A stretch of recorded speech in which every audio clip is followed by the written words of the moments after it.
Okay, awesome. Well, hi everyone. My name is Kaelyn. I'm super excited to be here. So thank you so much for inviting me. And I'm really excited to talk to you guys about what I have today. A little bit about myself, being early in career, and also my role at Cisco. So I'm hoping that you guys can kind of jump in and be interactive. There's going to be a couple moments where you guys can come off mute and just interact with me, and that would be great. I know I'm in between you and going to lunch, so I totally am aware of that.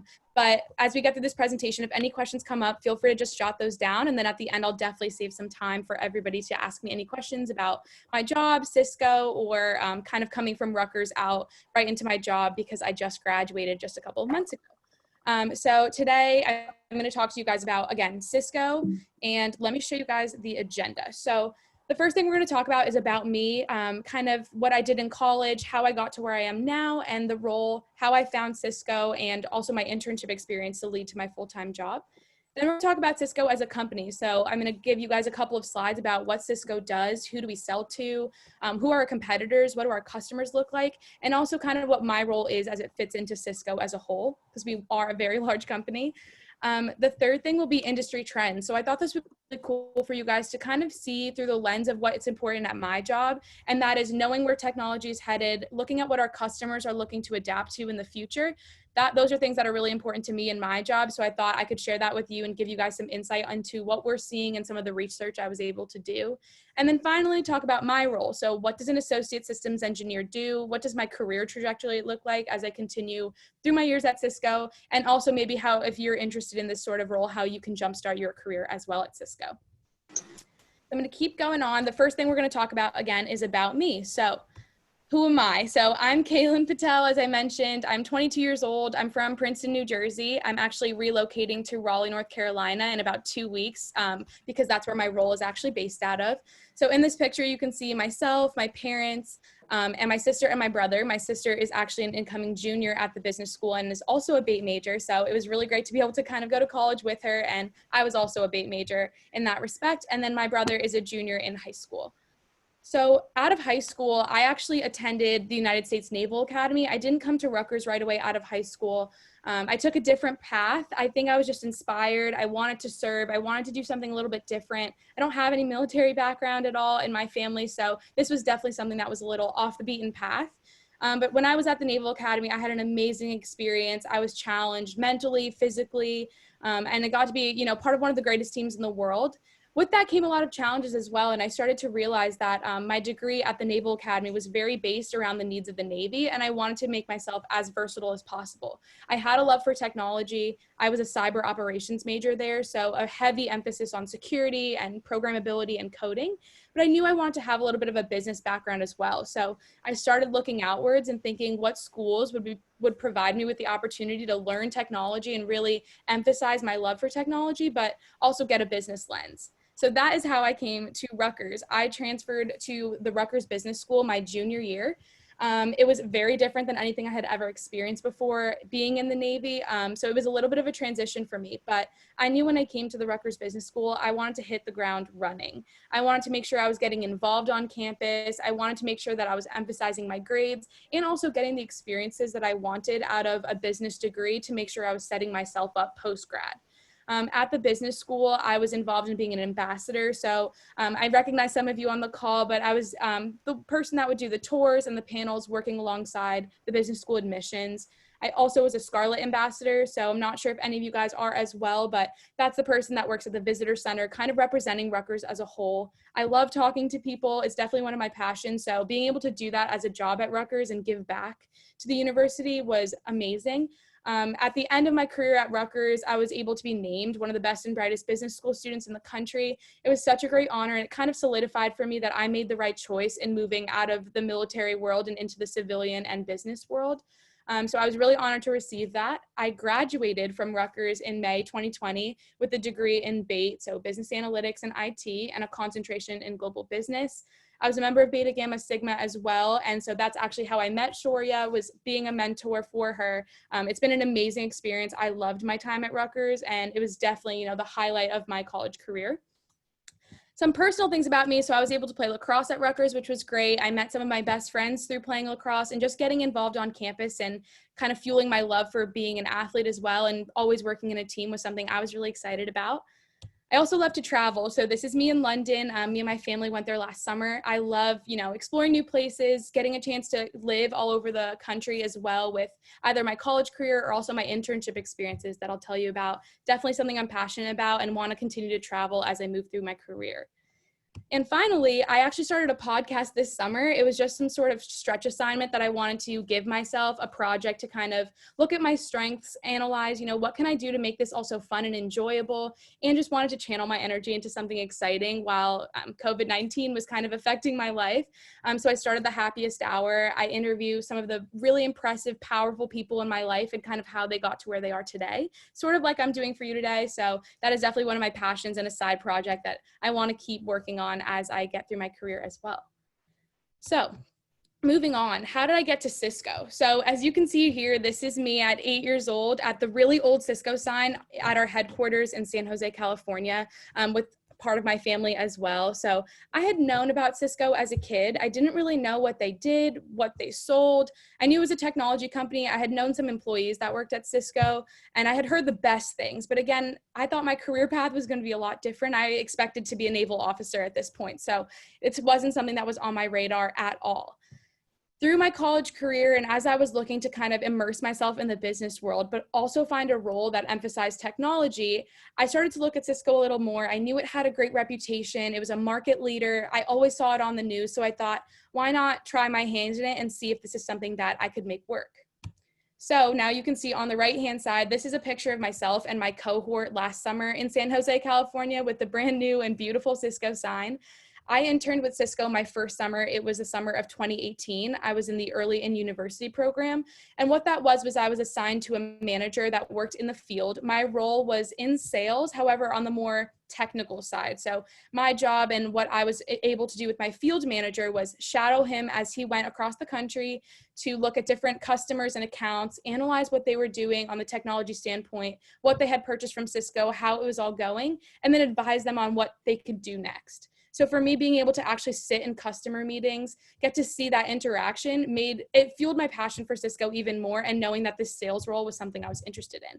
Luckily enough, I was able to come back as a global sales intern last summer, and they actually relocated 24 of us to San Jose, California, to be able to work on all different kinds of accounts and customers. So one week I was assigned Netflix, and I got to analyze what they were doing right now, what are some of the trends that they're seeing, and then what do they want to do in the future, and be able to actually advise and consult the account teams on what they could do next. I had an amazing experience. I fell in love with the role even more. I loved being on the technical side of things and really seeing how our solutions were completely transforming businesses. It fueled my love for Cisco even more than I could imagine, and luckily was able to receive a return offer to work in the same role in just a full-time capacity, August, right before my senior year started. I took the offer right away, and I started my job as Associate Systems Engineer just a couple of weeks ago. So I'm really excited to get into this role. I'll talk to you guys a little bit more about what my role is now and what that looks like from a bigger lens at Cisco a little bit later. But that's enough about me. Let's talk about Cisco. So the first thing I want to ask you guys, and feel free to come off mute here or put it in the chat. Some people don't know a lot about Cisco. So can anybody come off mute and tell me what, in your words, you think Cisco does? What do we sell and who do we sell to? Hi. I think Cisco is basically a B2B type of business, which basically sells technology solutions to other companies. So whether it be software or different solutions to help them increase their revenue or just increase customer service or things like that. Yeah, absolutely. I think you did a really good job of explaining what Cisco does. Can anybody name a product that Cisco sells? That might be a hard question, but I'd like to see if kind of where you guys are at. If anybody's familiar with Cisco WebEx, that's something that I know a lot of end users use. I know I used it at my time at Rutgers as well.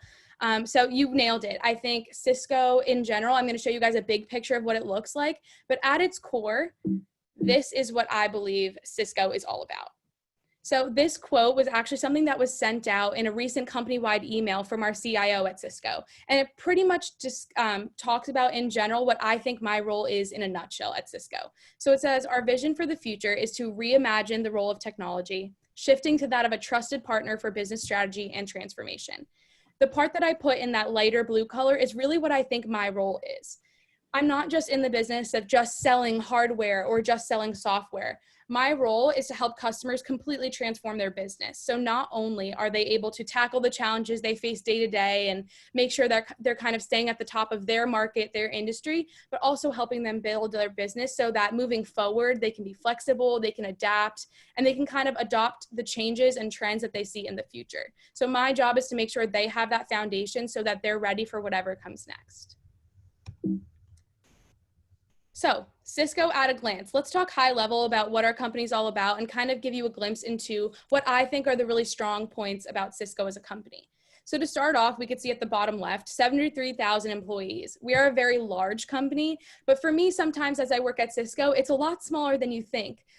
We have 22,000 of that 73,000 just in R&D, so research and development. For me, what that tells me is that this is a company that constantly wants to innovate. We want to lead the industry, and there's a large emphasis on making sure that we have the capacity and the workforce to be able to do that. Another part of that 73,000 people is actually our sales and marketing force. We have 26,000 employees just in sales and marketing.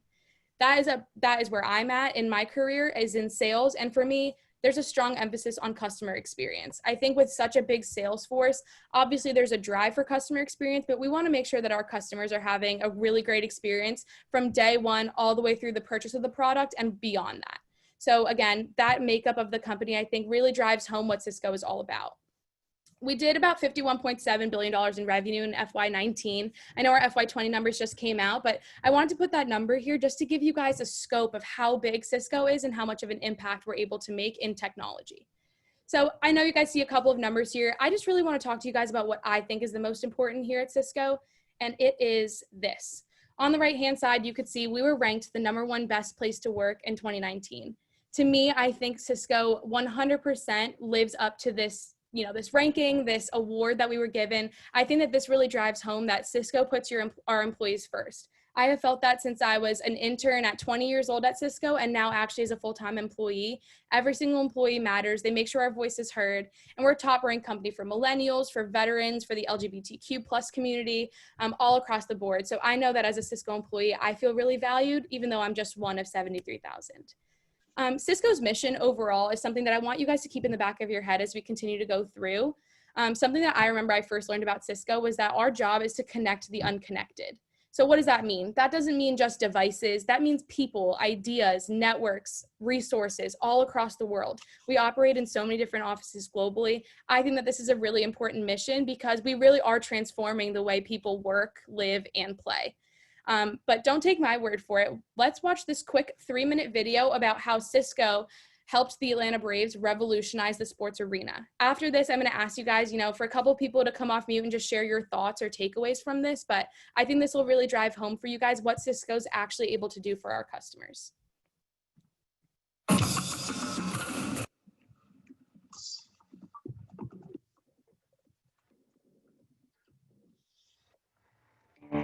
Braves did something very unique here. We built not only a state-of-the-art ballpark, but also a 1.5 million square foot mixed-use development.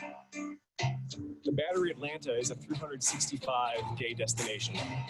It's important to us to drive people here and to have a good experience even when the team's on the road. We have what we call the One Network, a single unified network in this entire complex. It's the enabler for everything else we do.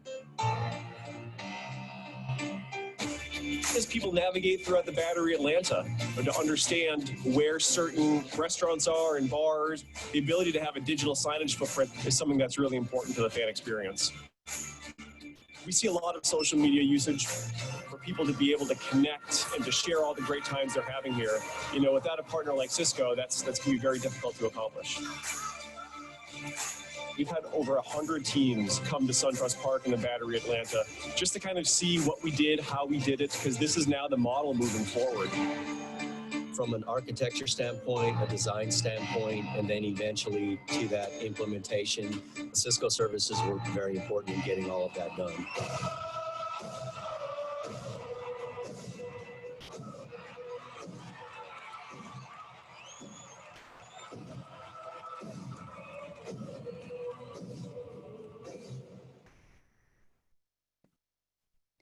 Okay, any thoughts? Does anybody have anybody that wants to come off mute? Obviously, feel free to, but any initial takeaways from that? Was anybody excited, surprised? I would just love to hear your thoughts on that video.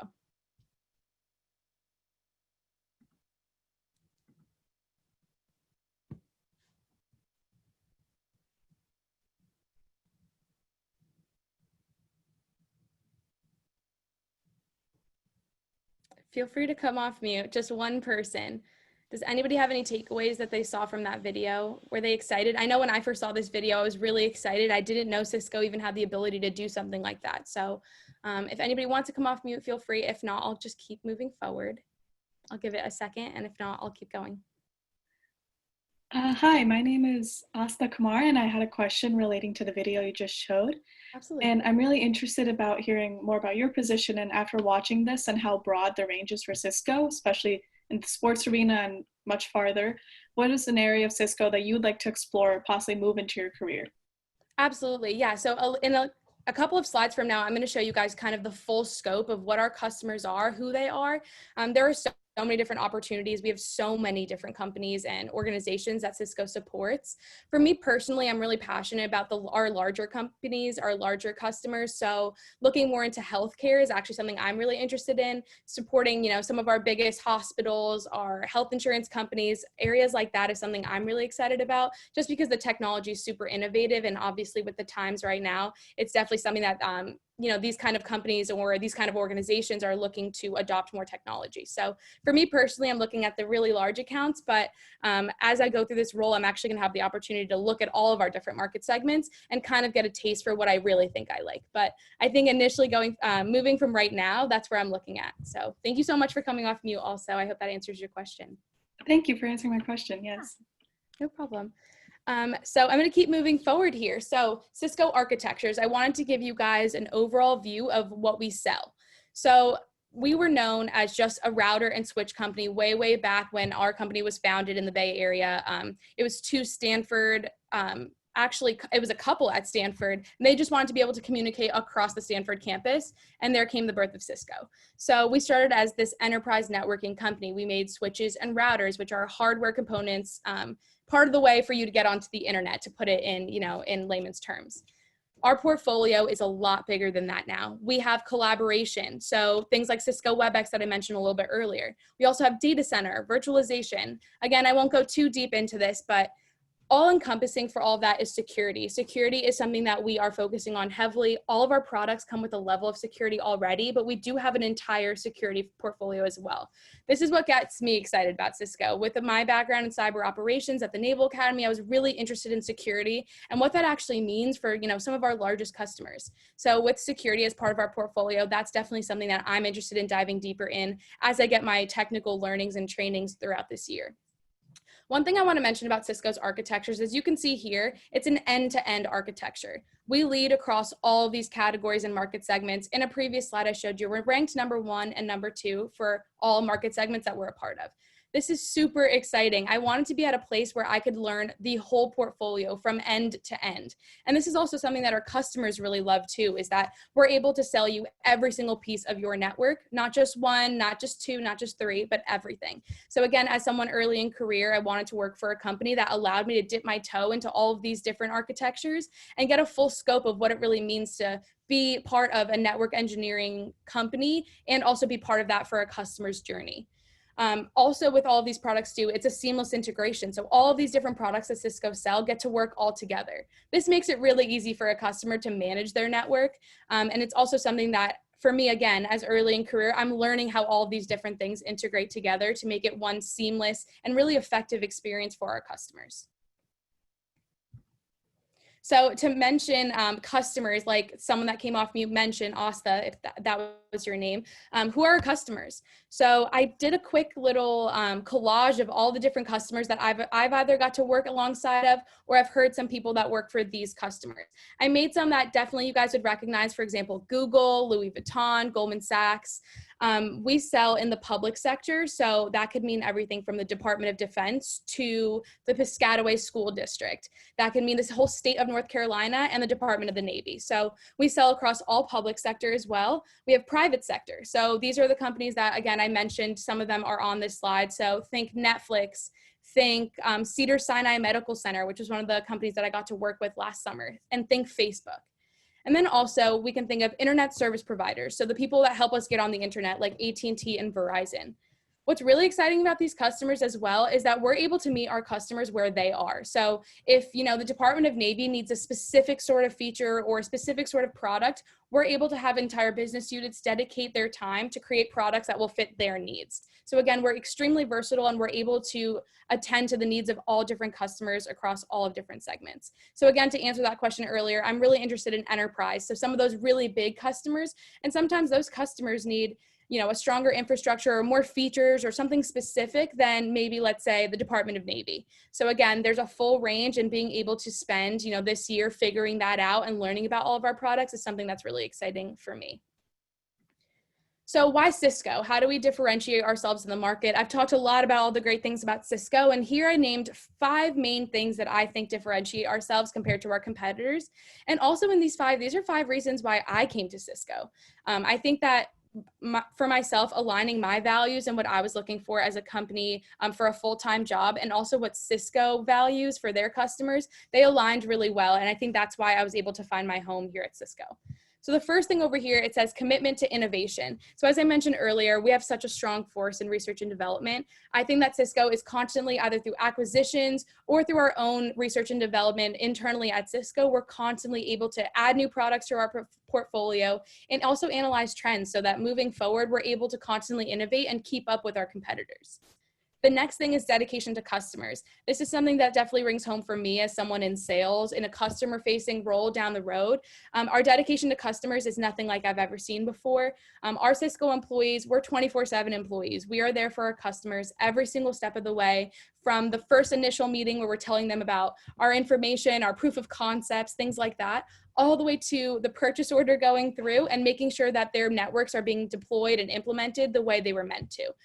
For me, that was really exciting because I wanted to be in a customer-facing role and really talk to people, learn about their businesses, and also work for Cisco in a team-based environment. So for me, a dedication to customers was definitely something I was looking for. Next, on the right, you see market leader.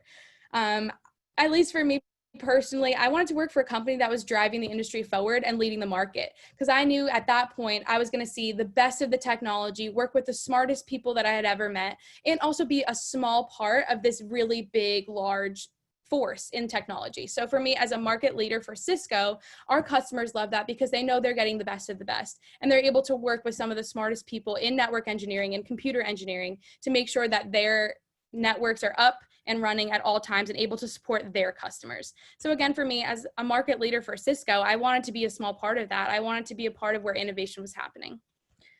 At the bottom left, you see end-to-end solutions. So again, as I mentioned in the previous slide, Cisco sells a full portfolio from beginning to end for everything you would need for your network. For me, as an employee, you're probably thinking, why does that matter to me?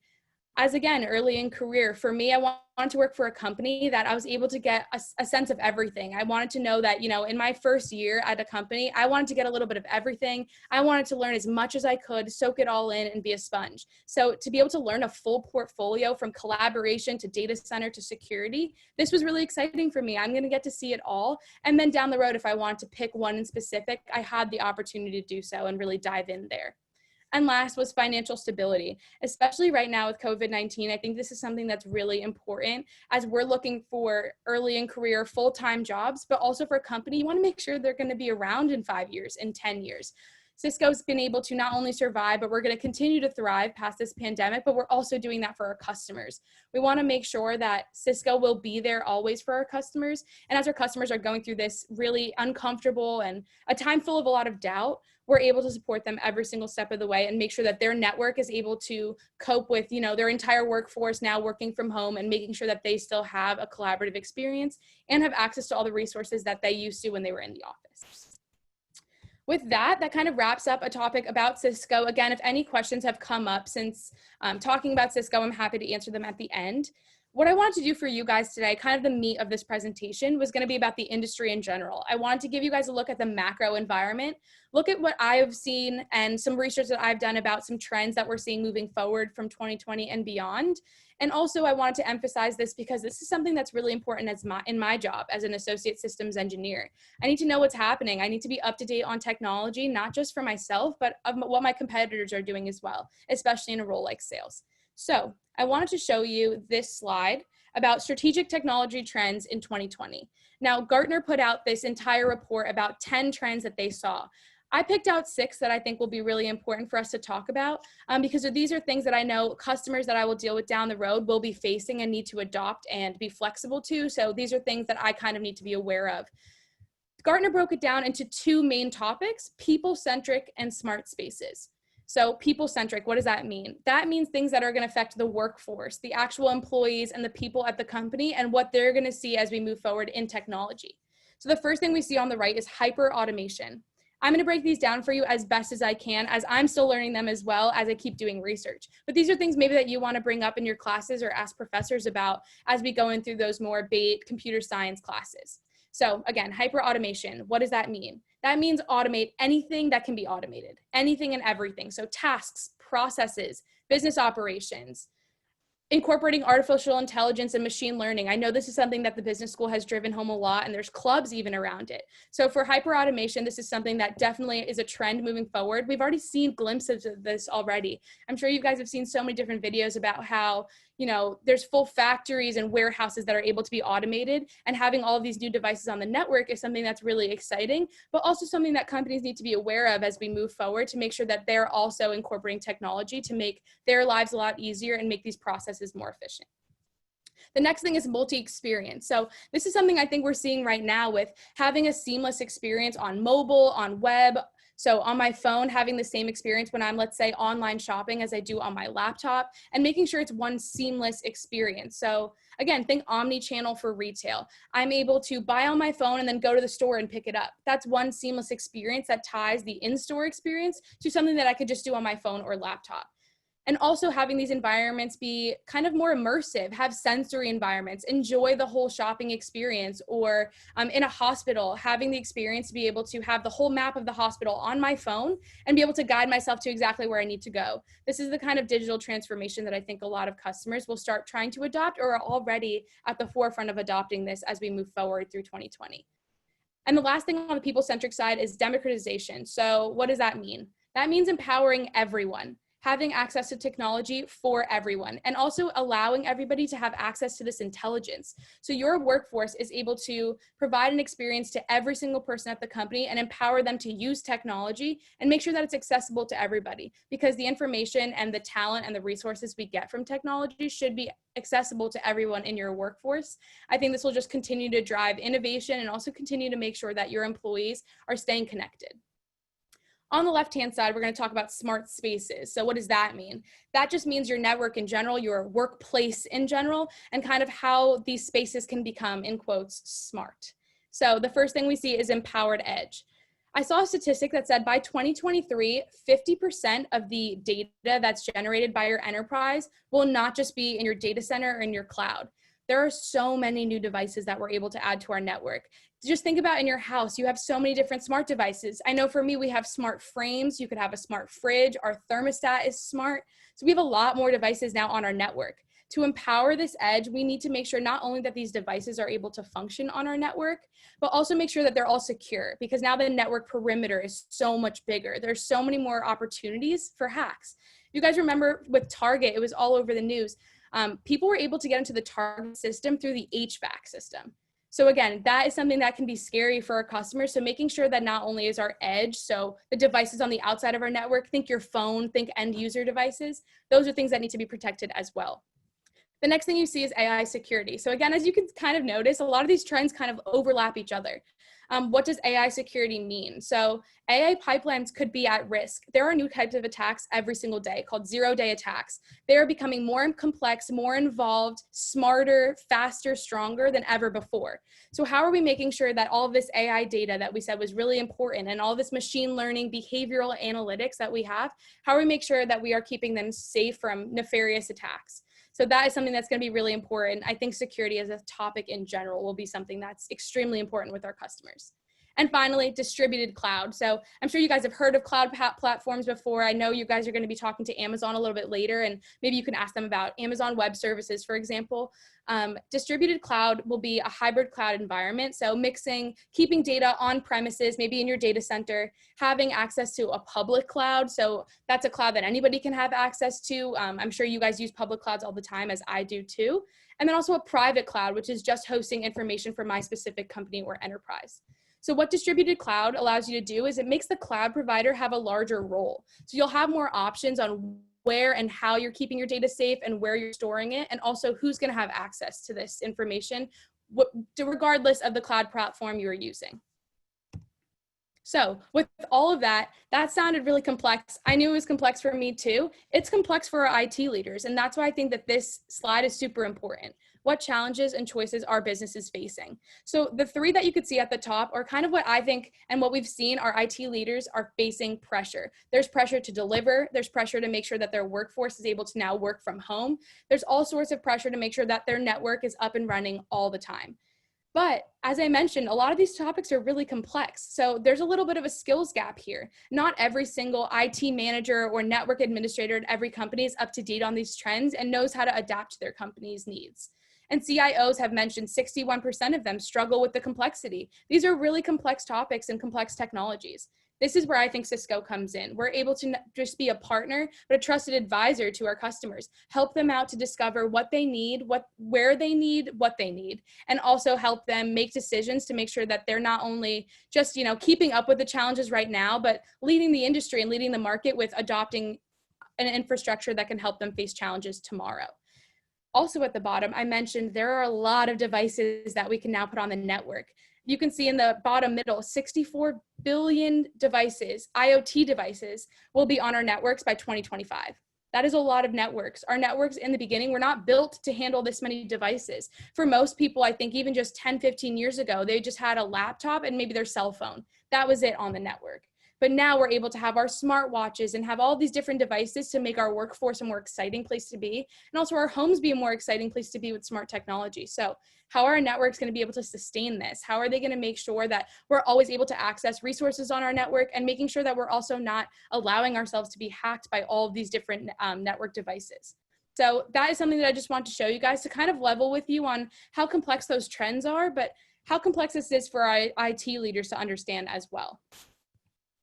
So customers are evolving their business. Where does Cisco fit into this? Four main things that we've seen at Cisco that we're also evolving with, because as a company ourselves, we need to keep up with the challenges that we're going to face tomorrow, selling to our customers and being competitive in the market. So as you can see here on the left-hand side, customers want to pay as they consume. If you're keeping up with technology at all, this is something that's really important, is software as a service. A lot of our customers now want to pay as they go. They want to have an experience built around software. Now for Cisco, we used to be known as a hardware company, selling the physical boxes that enable you to have a successful network. But now customers are pressuring us on software. They want to make sure that we are constantly innovating our software and that they're also able to purchase this in a subscription revenue-based model, which I will definitely touch on later as something that I'm currently getting training on right now, is how we adopted that new model. The next thing is digital transformations being on the rise. So you can see even in this picture here, what I mentioned a little bit earlier is that companies are starting to innovate. They're starting to use technology in every single part of their business. This is something that's really important to make sure that Cisco is a part of as well. We want to be a small token in that digital transformation. We want to make sure that we're allowing our customers to be able to completely transform their business to keep up with tomorrow. Next is customers look for agility and an end-to-end solution. So as I mentioned, Cisco sells an entire portfolio. what we can do here with an end-to-end solution is if customers purchase with Cisco and purchase our entire portfolio, they're able to be agile, they can be flexible, they're able to adopt new architecture so that they're ready for tomorrow's challenges. And also, if anything were ever to go wrong, they have one person that they can call and we could take care of it all. Having a lot of different vendors doesn't allow you to always seamlessly integrate in that way. And so I think this is why having a full end-to-end portfolio is very important. And finally, customers are moving to the cloud. I just talked about that a little bit earlier with distributed cloud. Cloud is the new thing to talk about. It's a hot topic, knowing the difference between a hybrid cloud environment and public cloud and private cloud. This is really important. So what is Cisco doing to enable customers to access the cloud, but make sure that it's secure at all times as well, especially as the workforce is moving from home. We want to be able to have resources to everything and access to everything. So again, customers moving to the cloud, what can Cisco do to make that a seamless progression to the cloud? So again, Cisco's focused on an end-to-end approach for the entire customer lifecycle, and that is something that I want you guys to kind of keep in mind and remember as I go through this presentation. So my role, we're going to talk a little bit more about this, but first I want to talk about from selling to solving. So I put this handshake because I think this really represents what Cisco tries to do with our customers. So as I mentioned, all of those different trends that happened earlier in those slides, what are we doing to help solve business problems? Again, I'm not just in the business of selling, pieces of hardware and 5 routers and 10 switches, etc. It's how am I solving my customers' business problems. So that is kind of how we drive our conversations at Cisco, is understand for this X company, what are your business outcomes? What are you looking to do for your business? Are you trying to make money, save money, reduce risk? Those 3 are super important. And then again, figuring out how Cisco can enable that. So it's not just a transactional experience, but more relationship based. What is a business transformation? I've said this a couple of different times. So I found 8 pillars of business transformation, and Cisco tries to be a part of every single one of these 8 as customers and our companies are starting to evolve and move forward through 2020 and 2021. So business look to improve. They're looking to constantly innovate for their customers as well. Strategy. So again, with COVID-19 and work from home, some companies that were just brick and mortar stores, for example, they had to completely retouch their entire strategy to make sure that they can now adopt this new work from home or quarantine lifestyle. How are these companies able to continue to make money as we work from home? And these challenges and things will constantly come up. It doesn't take a pandemic to constantly enable business transformation. So another one I'll touch here is modernize. Some companies are kind of known to be a little bit old-fashioned or have older technology and not really allow technology to help them have a better business environment. So Cisco's coming in to be able to partner with them and say, what can we do to modernize your workforce or your workplace? And again, with these 8, I won't touch on them all, but this is just sort of the things that we're thinking about in sales. So it's not just industry trends and learning about our portfolio and learning about software. It's also thinking from a business lens. And as business school students on this call, this is something that you're learning about in classes as well. So just think kind of being the bridge between a business transformation, looking at business goals and business objectives, and then how our solutions will be able to map to those so that customers continue to purchase with us. So I know there was a couple of questions about this. I'm going to tell you guys more about my role in sales and what that means as a systems engineer as well. Because I know when you hear the word systems engineer, it sounds like an engineering, maybe back-end role, but it's a lot more than that. So our Chief of Sales and Marketing Officer, Jerry Elliott, said it perfectly. I'm going to let her say it best, and then I'll talk a little bit about what this means. So I'm going to play this video for you and then continue moving after that.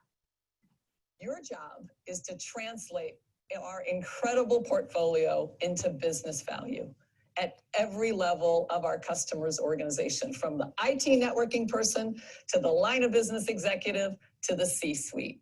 You got to help our customers find the solutions they need.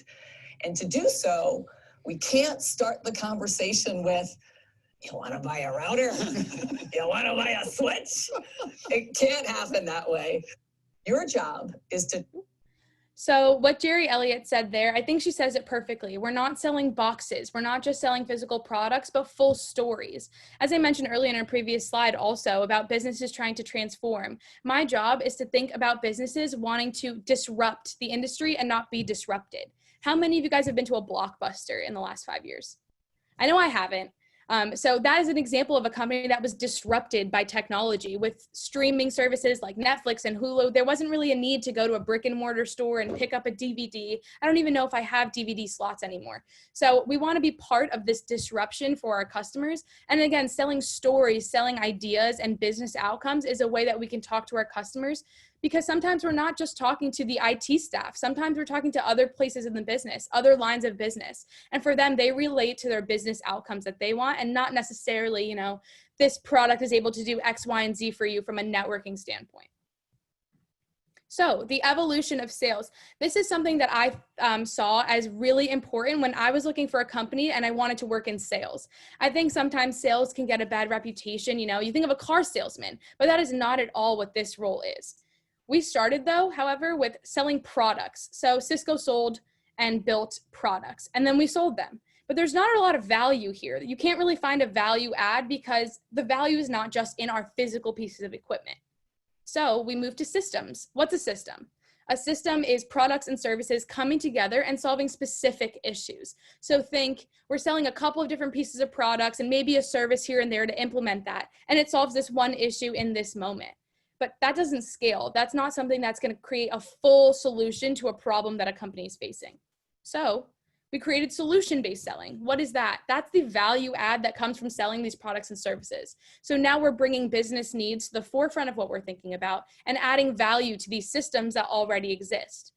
Now, most people would think this stops here. You know, we're solution-based selling. We sell solutions to problems, not just routers and switches, or not just Cisco WebEx. Cisco takes it a step further, and this is the part that excites me. Architecture. We sell in an architecture-based model. So what does that mean? That means, again, taking these solutions, products, services, this value add that drives business needs, and we talk about a fully integrated architecture for technology from end to end. And this is important because we want to make sure that our customers are adaptable and flexible to the trends I mentioned, to challenges that could come in the future. And architecture gives you that base layer, really strong infrastructure so that you can build on top of that and constantly be able to change your strategy and be flexible to whatever's happening next. So the common theme here is business needs. They continue to grow every single step of this evolution. And now we're at this architecture level where, again, as I mentioned, we're in the business of transforming companies. This is where architectures really come into play because we want to make sure our customers, again, are ready for the changes that are happening tomorrow. So now talking about me a little bit, back to me. What is the Cisco Sales Associate Program? So luckily enough, as I mentioned, I was able to land a full-time role with Cisco at the end of last summer, and I joined the Cisco Sales Associate Program. So this is essentially a one-year program with myself and 50 colleagues, all early in career, coming straight out of college or maybe a couple of years in their other job and transitioning to Csap is what we call it, where we're trained on our technology, on our sales positioning, on our customers, on our competitors, and we're getting a full glimpse for one whole year on all of the technology, on learning our customer life cycle, and just basically getting training to make us ready to actually support customers moving forward. For my role as a systems engineer, there are two roles in the Cisco Sales Associate Program. As a systems engineer, I'm on the more technical side. So some of these pillars at the bottom are the things that are really important that I'm going to have the ability to learn this year. So one of the things that comes up is trusted advisor. That's what I think a systems engineer really is. We're customer focused and customer driven, but at the end of the day, we're there to help. We are there to give you the best information possible and make sure that you're making the right decision for your company. So for me, I kind of thought of that as almost like a consultant, someone that advises someone on, you may need these products and these services to enable these business outcomes. That was something that was really important to me also because I wanted to work for a company that emphasized relationships and relationship-based selling, and that's what I think I get to learn during this year. We also get a core technical foundation. So throughout this year, I have to get all sorts of certifications to make sure that I really know what I'm talking about. I really understand our portfolio. I understand how they work all together. And that's why I can have educated conversations with the IT leaders of other companies. And something I also want to mention towards the end is programmability, automation, and analytics. So as any BAIT majors on the call, I was a fellow BAIT major as well with a BAIT degree now. Analytics is something that's our whole degree. That's what we're looking to do. So how are you able to take the code that you're writing and this programmability and automation, but speak about it in a really simple way and convey these ideas to anybody? This is something that the systems engineer has to pride themselves on, is taking these really complex trends and architectures, and our portfolio can be pretty dense sometimes. And how can we translate that to someone that's never even heard of a router before? That is what our job is. That is something I'm excited to learn more about. So right now, getting that technical foundation so that later I can teach it to someone else is really exciting, and something that this program really prepares you for. So here's a little look at my career trajectory of what I'm seeing in the next 2 and 3 years and beyond that. So right now on the left-hand side, I'm an associate systems engineer. I'm in year 1, and I'm part of the Cisco Sales Associate Program. So what does that mean? That's 7 months of boot camp. What boot camp really is lots of classes, training, studying for tests, and making sure that we are up to date on everything we need to know, and we're fueled with all the information we need so we can be supportive to our customers and actually add value in conversations.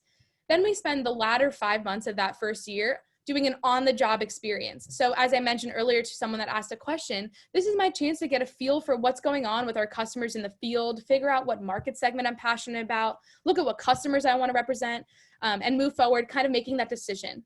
Now, year 2, I move into a global virtual engineer role. So in this case, this is a 1 full year of me being really able to not only talk to customers, but also figure out what I want to specialize in. I get to interview for field roles where I actually am on an account team supporting customers during that year as well. So again, I'm just building that the technology foundation I need to really add value moving forward. And finally, year 3, I hope to land a job in the field. That is definitely something that's next in that pipeline. So that's when I have a sales quota. That's when I work in a team to support any range of maybe 2 customers to hundreds of customers, depending on the segment that I choose. And then I'll work on an account team with an account manager, business unit, services, all these different people focusing on my customer, and also being in a sales role, not only working with my team, but meeting my customer every day, every week to make sure that they're satisfied and happy. So that is the end goal, as being an associate systems engineer and then moving to a field role as a real systems engineer. So to wrap this up, we're getting to the end of our presentation. I know I'm in between you and lunch, so I'm going to wrap this up with a couple of slides. I was a BAIT major. A lot of you guys are BAIT majors. So what are the parallels? This wasn't the typical career path for a BAIT major. I'm fully aware of that. So what do I see are some of the parallels that you guys can focus on if you're pursuing a degree in BAIT that would help you if you're interested in a role like associate systems engineer. So the first one is using technology to solve business problems. As a BAIT major, what we learned is we learned how to write the code in the first half of the classes. We learned Python and things like that with Professor Turcos and all these amazing professors. But then in the latter half of our BAIT degree, we learn, what does this code really mean for Amazon's warehouse? What does this really mean for Deloitte's risk analysis? So kind of putting these technology problems or learning about products or coding, things like that, to solve actual business needs. So as a BAIT major, you are a double threat, in my opinion. You not only know how to learn about the technology and really understand that, but you're able to convey that to anybody in a business lens. And that is something that's super important as a systems engineer as well. The next thing is learning complex topics and simplifying it for anyone. So again, our BAIT major, sometimes I used to struggle explaining to people, what is BAIT? What is business analytics and IT? As I got through the degree, though, I was able to kind of simplify that so that anybody can understand, what is BAIT? What is analytics? What does that all mean? Same thing at Cisco. We have a really large breadth of a portfolio, and they're really complex topics, as I've mentioned. So being able to talk and simplify that for someone that's never even heard of these products before is a skill that I think anybody can develop, no matter what field you're going into, but specifically, as a systems engineer. The next is data-driven insights and analyzing trends. So as I mentioned earlier, we're data analytics people at heart. So learning what these insights can do and help advising those customers with the insights that we're given are really important. Next, consulting and advising based on this data and also the expertise. You want to build credibility. If I want to be a trusted advisor, I need to make sure I have the credibility so that I'm having really valuable conversations and that the customers trust me. So going into that consulting mindset is super important. And then finally, programmability and problem solving. As BAIT majors, we program. That's what we do at our core. Programmability is huge at Cisco. There's such a big shift right now and focus on making sure that our systems engineers have these skills of programmability and automation and things like that to, again, have value-added conversations with our customers. BAIT majors we're driven on problem solving, critical thinking, being able to take really complex topics and understanding what are the needs. And I think these are major parallels there. So some closing thoughts for you. If this is something that you sound interested in, or it sounds exciting, or you want to continue the conversation with me, I am more than happy to do so. Csap, it is an amazing program. I get to work with 40 of my closest friends every single day and getting ready to be out in the field. And for me personally, this is a dream job of talking about technology, but getting to talk to people like you and like customers one day. So if you want to be a part of this industry award-winning program, I am happy to have these conversations with you afterwards. I think there's a really broad range of career opportunities at Cisco, and if this is something you're interested in and being in sales and technology, this could be a really great place for you. So to wrap things up, Cisco tomorrow starts here. I just wanted to kind of re-emphasize the mission of Cisco. It's something that drives me every single day to work my best. I hope this is something that drives you too. And again, I am open to any questions that you may have for me. So thank you so much again. Thank you so much for inviting me. I hope you were able to get a glimpse into my life a little bit and what makes me so excited about Cisco. But yeah, thank you so much. And I'm open to any questions. I'll also stop sharing my screen here too, so I can see you all.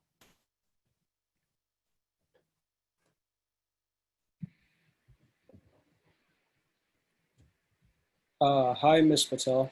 My question is, how does Cisco differentiate from a company like Salesforce, where both companies emphasize leadership, teamwork, advancement in technology, customer service, innovation, and high standards as their core values? Absolutely. So that's a great question. Thank you so much, Jitesh, for asking that. So it's interesting with Salesforce. I use Salesforce.com in my job. So again, there's a lot of integration between a lot of these technology companies. We might be seen as competitors, for example, but we also cooperate. That co-opetition is definitely there. For me at Cisco, what was really important for at least early in career for me was that professional development and the training. So I know at Cisco, there's a large emphasis on making sure that early in career voices matter. I think this is huge, and part of their values and stuff like that is that every single person is important. So for me, looking at Csap in that program, I wanted to be in a place where they valued me and that they were investing 1 full year in my training. Overall, I think Salesforce is a fantastic company as well. And I think both companies share a lot of our values. For me, I get to see Cisco in action, sharing those values every single day. Our leadership team actually pretty much once a month will sit down with the entire company and just talk about what's going on, level with our employees, and making sure that everybody's okay. So the fact that Chuck Robbins, our CEO, takes time out of his day to make sure that the rest of the company feels heard is a company culture that I really value. I can't speak for Salesforce. I don't know a lot about that company. I'm sure they're fantastic too. But for me, Cisco does a little bit of everything: hardware, software, and leading the industry. And I knew, Cisco's been around for a long time. So that was why I chose Cisco. But I do feel like the company cultures are really similar. It's just what you're looking for specifically as you find your job. So thank you so much for asking that question. I hope that answers your question as well.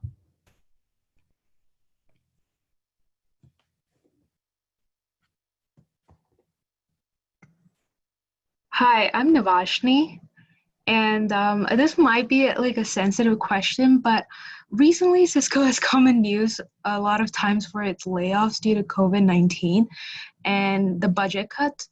So how are the employees feeling in their work environment right now, and how are the layoffs happening due to COVID, and what is the trajectory for the future?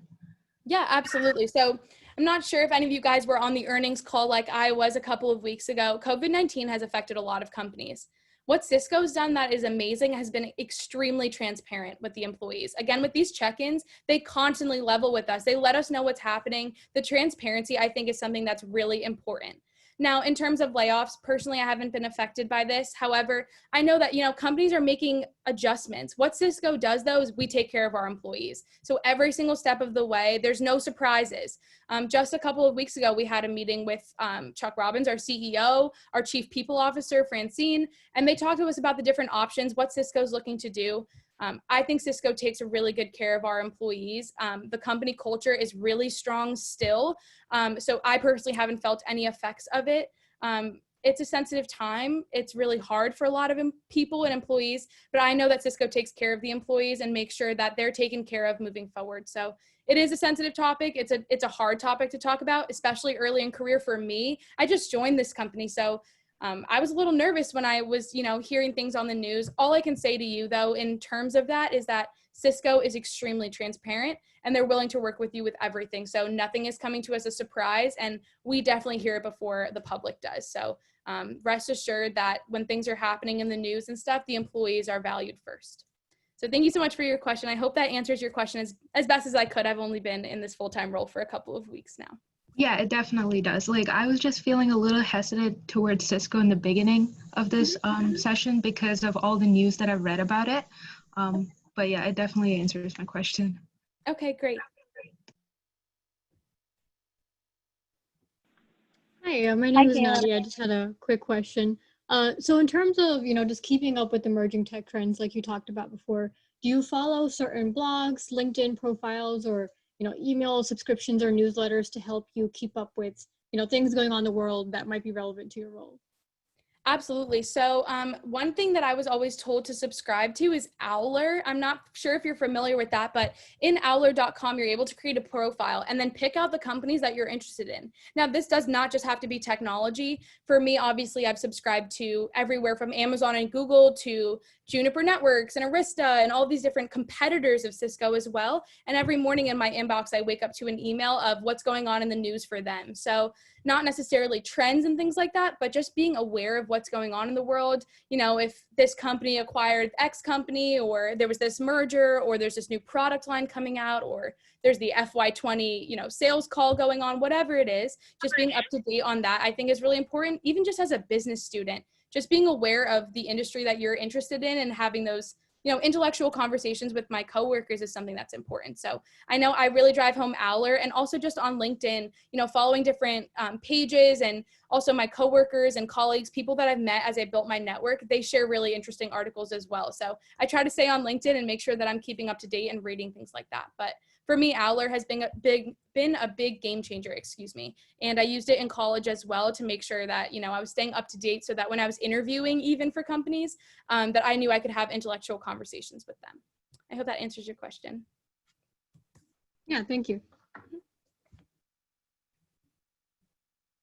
Hi, my name is Sanjana. I was just wondering if you had any insight about the interview process for the Csap program. Yeah. Absolutely. Yeah. So luckily I've been able to be, a small part of this recruiting team now, and I'd love to, if you wanted to learn more information, I could definitely chat with you offline. The process for the Cisco Sales Associate program, if you're not coming from one of the internships, goes as follows, and I could show you a full timeline as well if I could pull that up. Essentially, it is, the first round would be, just a normal online application. Sometimes you also have to include, a video pitch, maybe 2 minutes about yourself. And then as you move forward, you'll be invited to an assessment center. That is a one-day assessment center. Typically, they fly you out to Raleigh, North Carolina, where the job is based out of.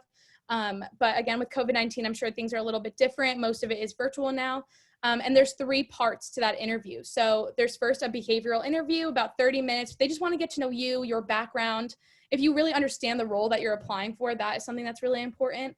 And just making sure you're a good fit for the company too. And then there's a presentation where they will, a couple of days before the interview, send you some sort of technology topic. So it could be anything. It could be from our portfolio. It could be a trend.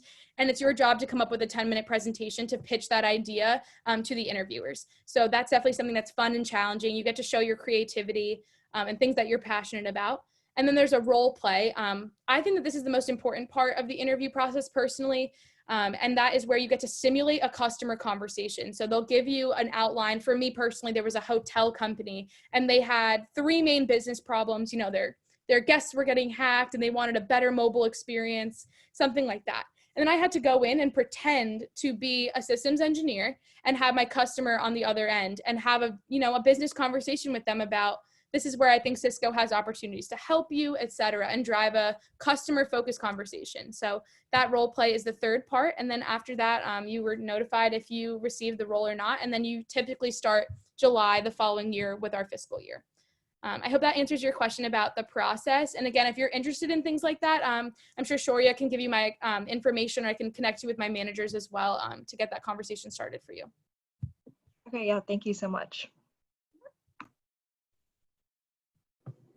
Hey, Kaelyn, thanks so much for, taking the time to speak about Cisco with us, especially on a weekend. My question for you is kind of, what's your favorite memory from Cisco, whether as an intern or full-time? And also, what would you say is the most challenging aspect of your job, and how do you tackle that? Thank you. Absolutely. Thank you so much for that question. Every time I think about Cisco, I almost get butterflies. I've had the most amazing experience at this company.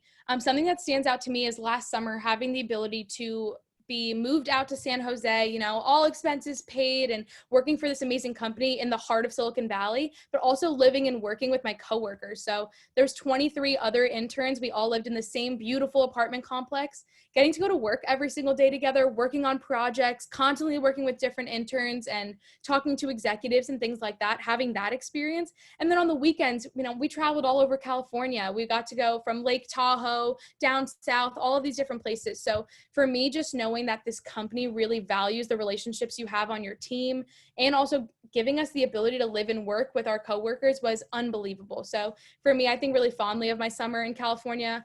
And I also learned a lot professionally as well. I kind of learned, you know, to be not just be on my own and live on my own and, you know, be a professional in the work environment, but the training I received last summer really prepared me for my full-time role. So that was my favorite. And I think the other question was, what is something that's kind of the hardest part about my job?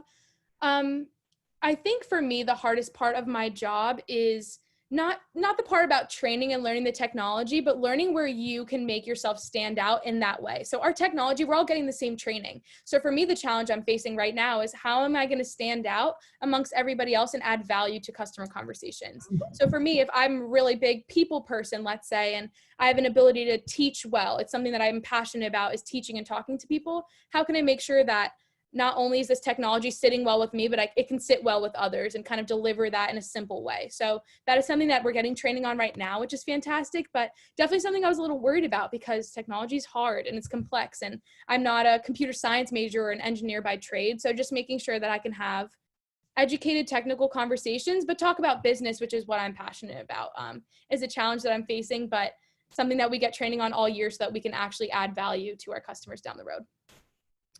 Yeah, thank you for that insight. Yeah. I know we're coming up at the top of my session and you guys are trying to go to lunch. I'm not sure if there's any more questions, or Shoria, if you want to wrap things up.